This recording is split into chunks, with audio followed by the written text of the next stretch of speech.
Look at the name on your mailbox.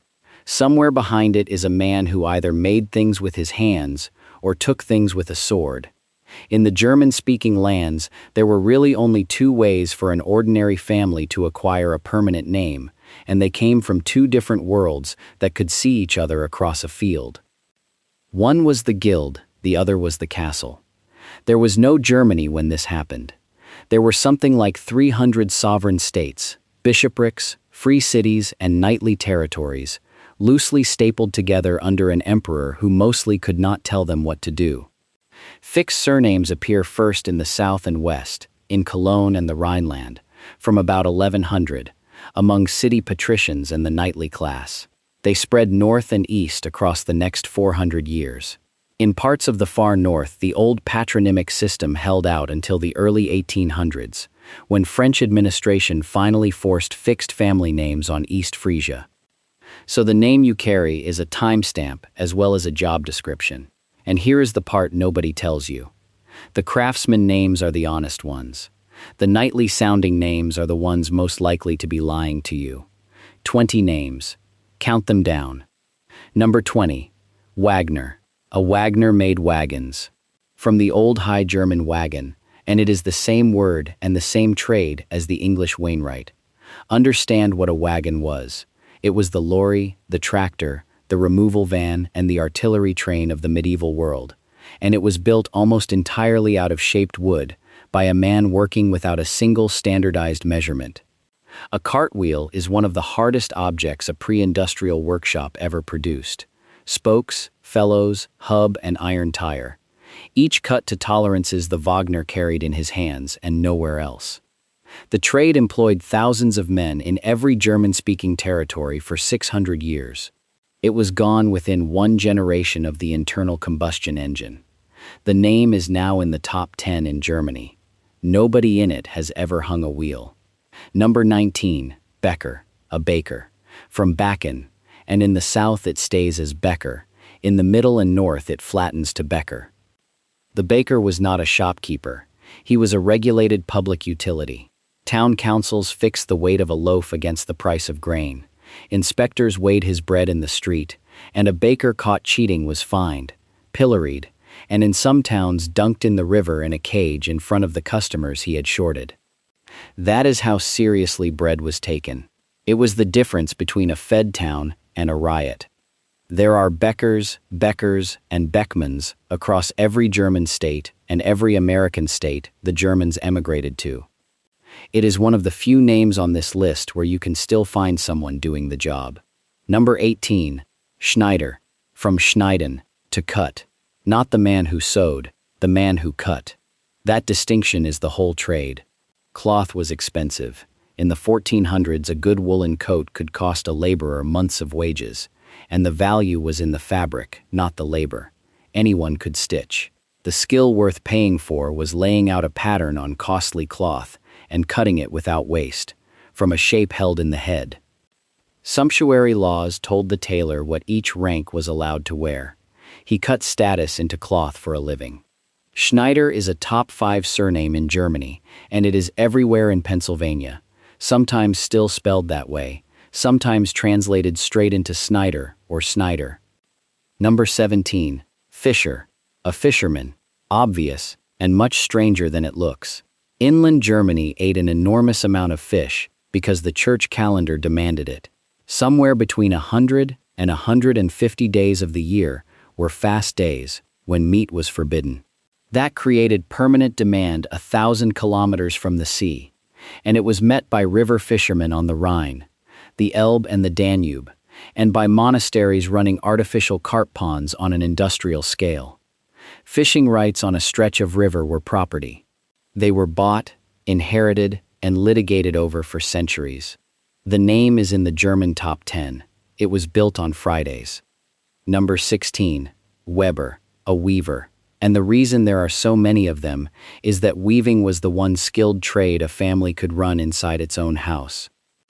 The loom sat in the main room, the children spun, the wife wound, the man wove, and a merchant collected the cloth and paid by the piece.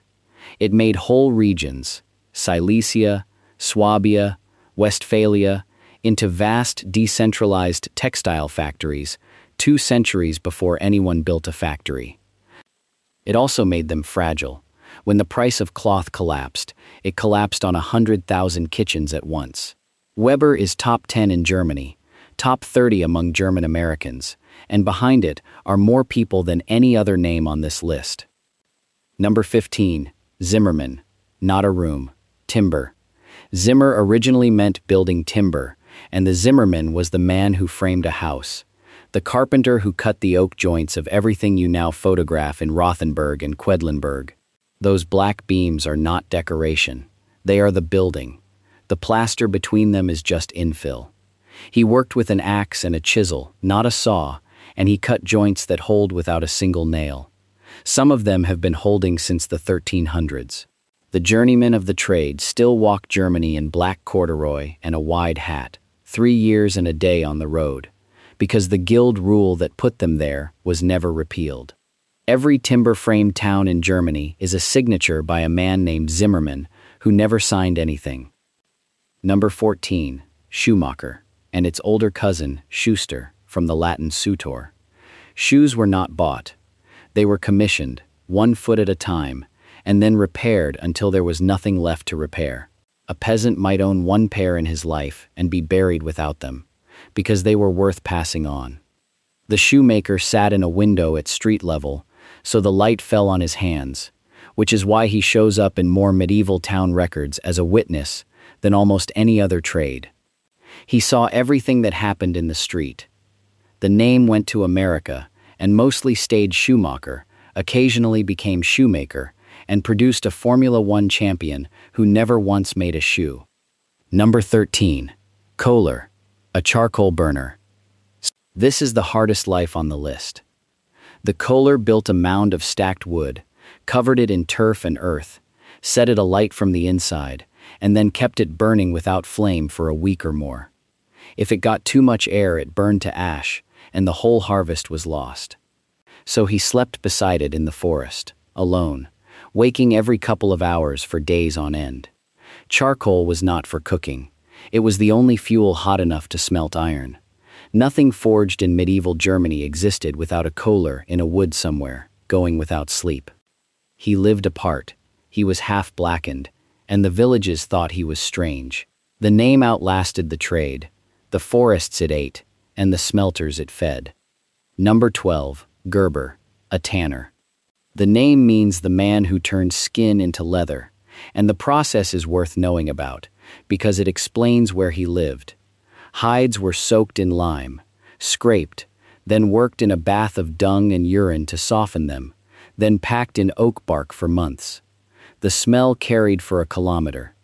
So the tanners were pushed downstream and outside the walls, in their own quarter, by law, in almost every town, and you can still find those streets by name, in Tübingen, Freiburg, and Nuremberg. Leather was everything.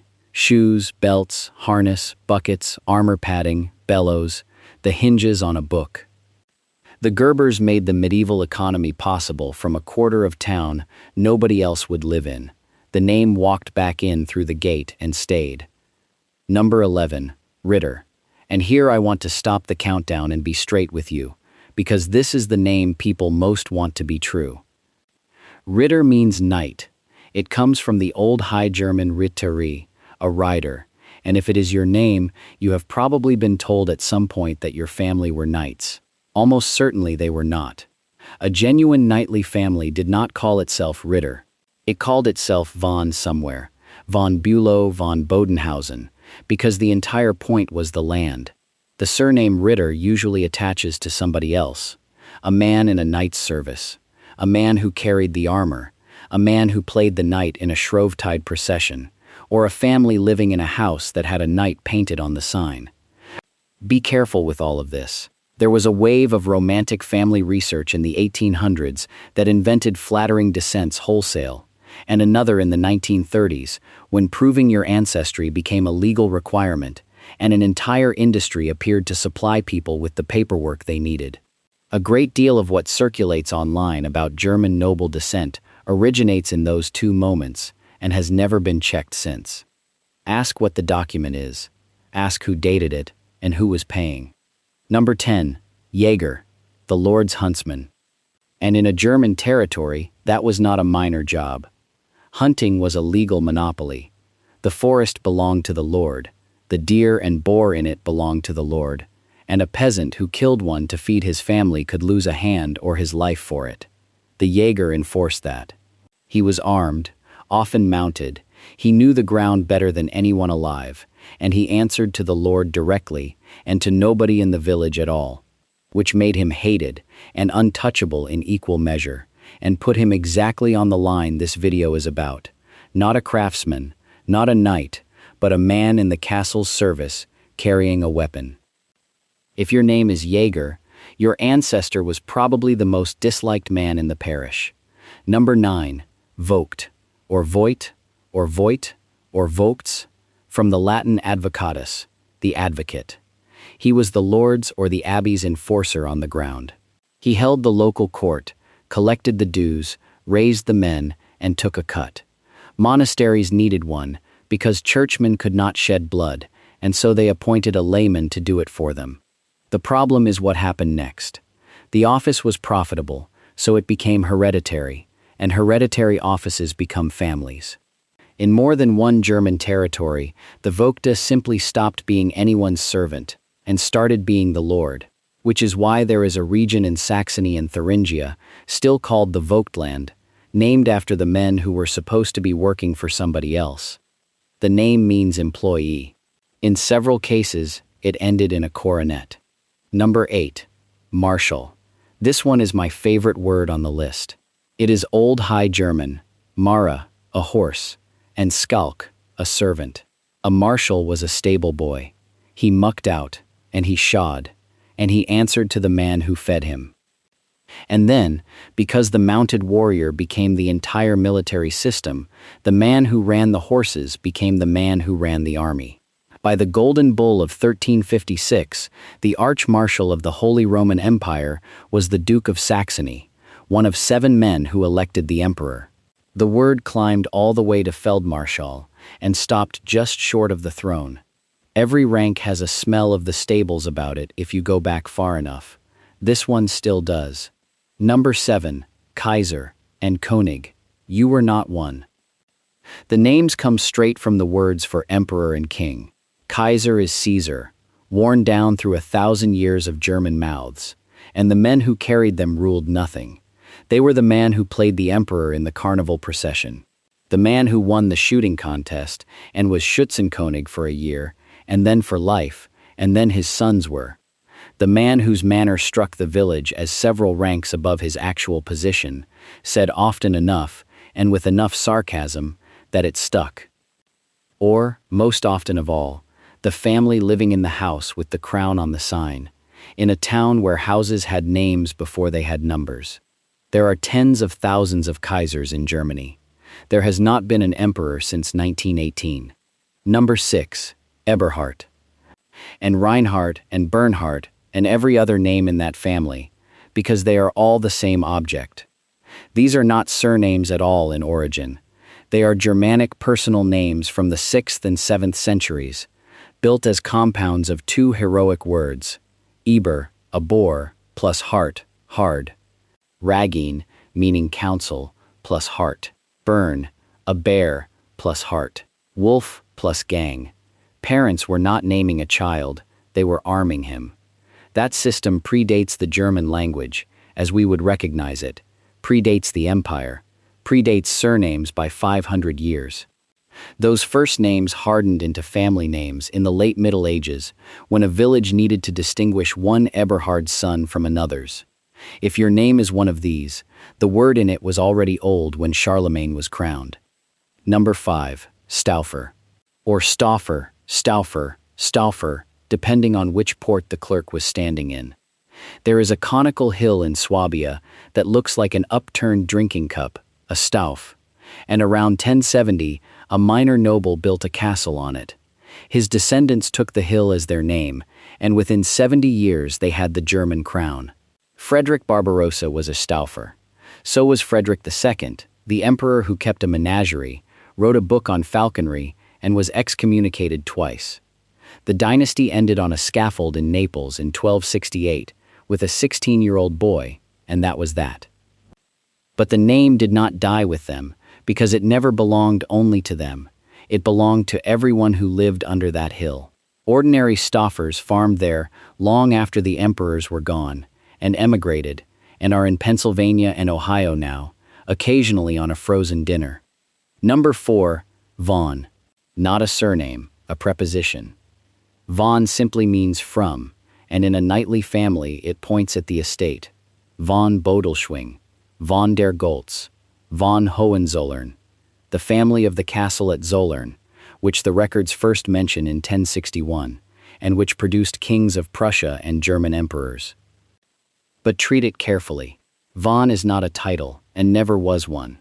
Plenty of ordinary northern families carry it, because their ancestor came from a village, and a clerk wrote it down that way. And the Dutch and Low German van is the same word, doing the same job for farmers. Germany abolished the legal privileges of nobility in 1919, and von became simply part of the legal name, which is why it now sits on tax returns and driving licenses like any other syllable. The particle that meant a castle now means nothing at all in law. The families kept it anyway. Number 3, Schmidt, the forge.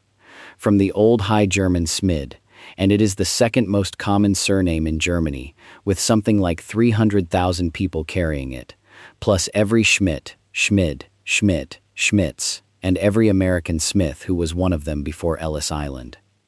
Every settlement needed one, which is why the name is everywhere. Nails, hinges, plowshares, scythes, horseshoes, cauldrons, locks, and the iron tire on the Wagner's wheel. And this is where the two halves of this video meet.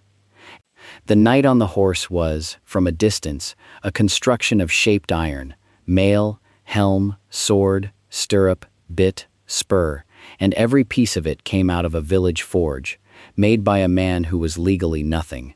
No Schmidt, no Ritter. The romance ran entirely on somebody else's arms. Number 2, Müller. The most common surname in Germany, roughly one person in every 100.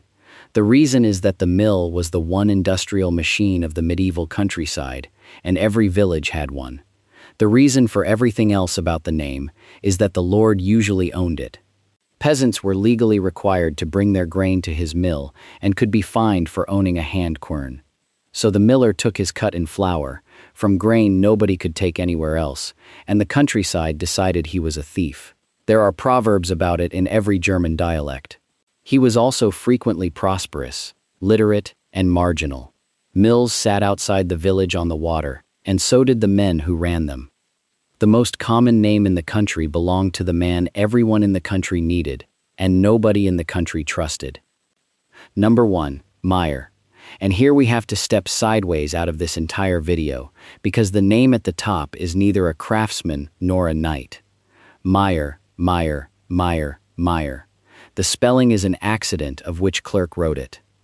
It comes from the Latin major, the greater one, the major domus, and it means the steward of an estate. He was the man who ran the lord's land. While the lord was away, being knightly somewhere, he set the plowing, judged the disputes, collected the rents, and kept the accounts. He was not free in the early period, and he was not noble ever, but he could read, he held the keys, and he decided which peasants got which strips of which field, which made him, in the day-to-day life of a German village, the most powerful person most people would ever meet. Look at what the language did with him. Hofmeier, Stockmeier, Bergmeier, Niemeyer, Meyerhof. Dozens of compound surnames, all of them somebody's estate manager, all of them still in the phone book. It is one of the 3 most common names in Germany. Between the man with the sword and the man with the hammer, there was a third man, holding the ledger, and it turns out there were more of him than anyone remembers. 20 names. 20 threads running back to a charcoal mound, burning in a forest at 3 in the morning. A tailor laying a pattern on cloth worth more than he was.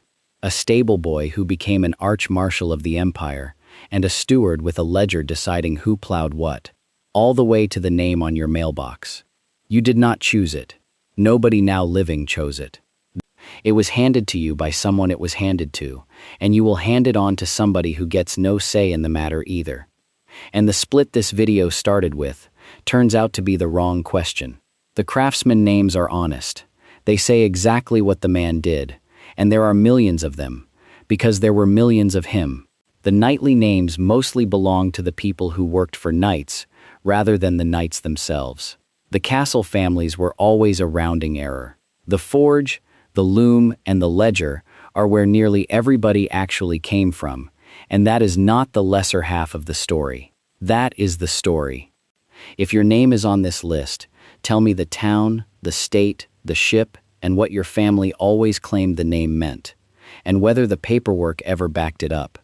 And if your name is not on this list, tell me which one is missing, what trade or castle it points at, and how far back you can genuinely document it.